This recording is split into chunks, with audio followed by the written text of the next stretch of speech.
Hello and welcome to Preeti nursing world.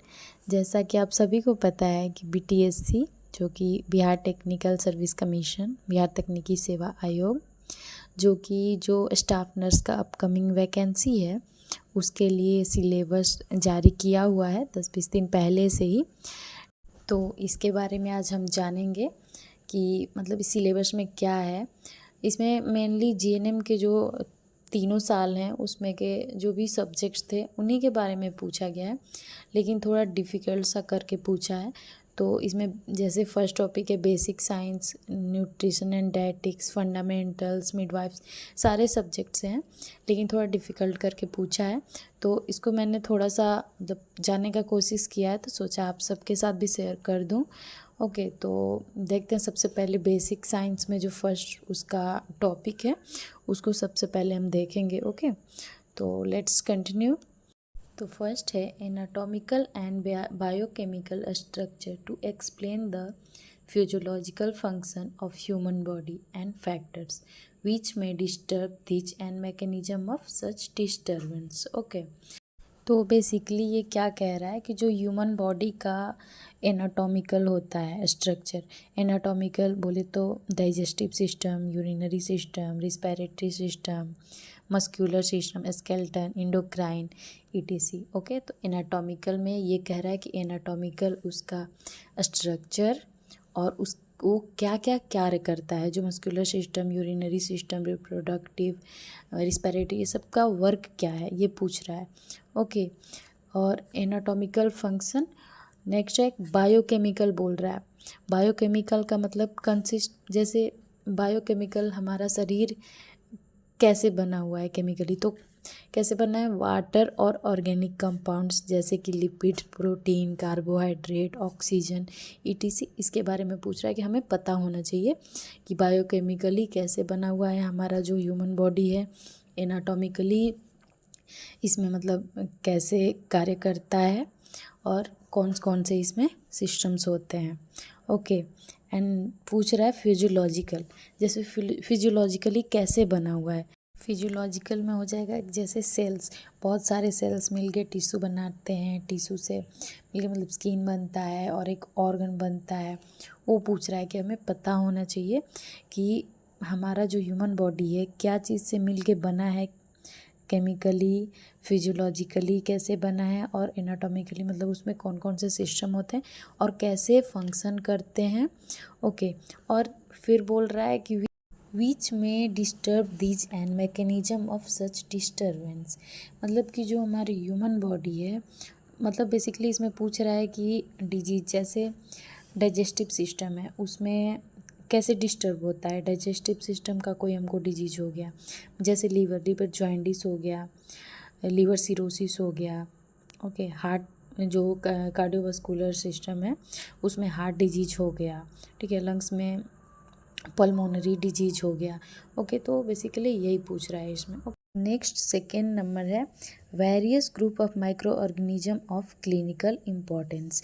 इसका मतलब क्या हुआ कि जो various group of micro organism है जैसे कि bacteria, virus, protozoa, algae, function, इसके द्वारा होने वाली जो भी बीमारियां हैं वो कैसे होती हैं और उसको मतलब हम टेस्ट कैसे कर सकते हैं, उसको रोकथाम कैसे, प्रिवेंशन कैसे कर सकते हैं, उसके बारे में हमें जानकारी होना चाहिए। ओके, नेक्स्ट है थर्ड है disinfection and sterilisation for the prevention of disease in the hospital and community. तो इसमें क्या बोल रहा है बेसिकली कि स्टरलाइजेशन और डिसइंफेक्शन मतलब कैसे करते हैं हम हॉस्पिटल और कम्युनिटी में, और कैसे प्रिवेंट कर सकते हैं हम डिजीज से डिसइंफेक्शन और स्टरलाइजेशन को यूज करके।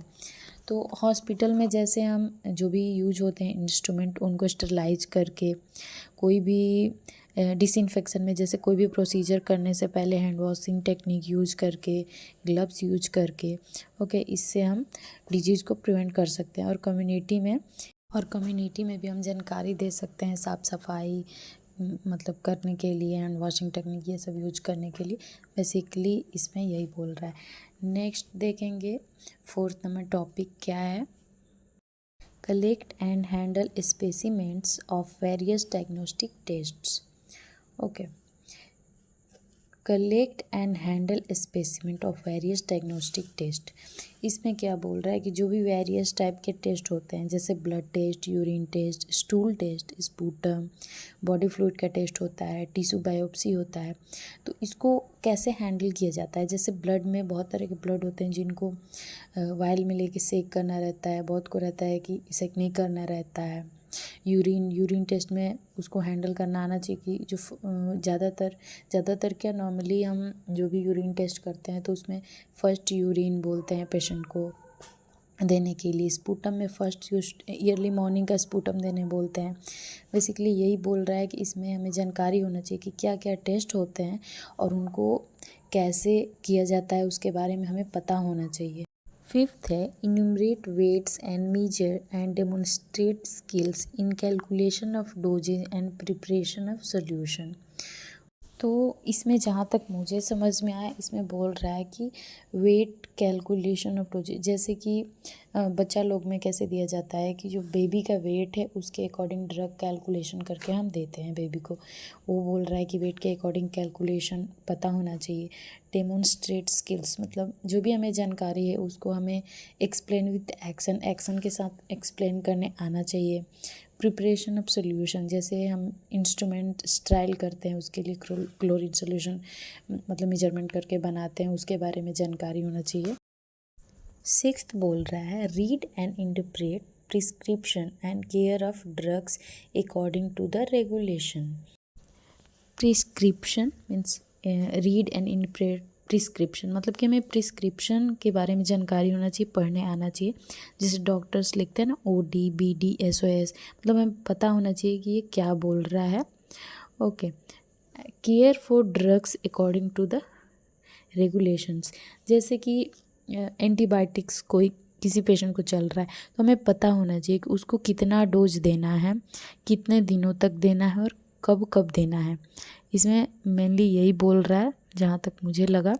और जैसे फ्लूइड भी हम किसी पेशेंट को चढ़ाते हैं तो उसका हमें पता होना चाहिए ड्यूरेशन, टाइम ड्यूरेशन कि कितने देर तक चढ़ना चाहिए। ओके, तो मेनली इसमें यही बोल रहा है आई थिंक। सेवेंथ है describe various group of drug acting on different system of the body. तो इसमें क्या मेनली बोल रहा है कि वेरियस ग्रुप ऑफ ड्रग्स के बारे में हमें नॉलेज होना चाहिए, जैसे नारकोटिक्स, एनाल्जेसिक, एनेस्थेटिक, ये सब के बारे में हमें जानकारी होना चाहिए कि कौन कौन से ड्रग्स होते हैं, ग्रुप क्या है ड्रग्स का वो हमें पता होना चाहिए। और ये काम क्या करते हैं, different system of the body, जैसे हार्ट डिजीज़ के लिए अलग दवाएँ होती हैं, डाइजेस्टिव सिस्टम में कोई आपको प्रॉब्लम हो उसके लिए अलग अलग से दवाएँ होती हैं। तो मेनली इसमें यही बोल रहा है। Okay, next 8th number recognise the toxic symptoms related to common drug and poisons. I think इसमें बोल रहा है कि रिकॉग्नाइज करना है जो भी टॉक्सिक सिम्टम्स मतलब कि साइड इफ़ेक्ट्स जो होते हैं कॉमन ड्रग्स के और पॉइजन्स के, उसके बारे में हमें जानकारी होना चाहिए कि अगर हम ये ड्रग यूज कर रहे हैं तो इसके साइड इफ़ेक्ट्स क्या क्या हो सकते हैं। मेनली आई थिंक इसमें यही बोल रहा है। तो आई होप कि आपको जो बेसिक साइंस टॉपिक था उसके जो भी 8 पॉइंट थे उसके बारे में आपको थोड़ा बहुत समझ में आया। ओके, आई होप आपके लिए हेल्पफुल हो।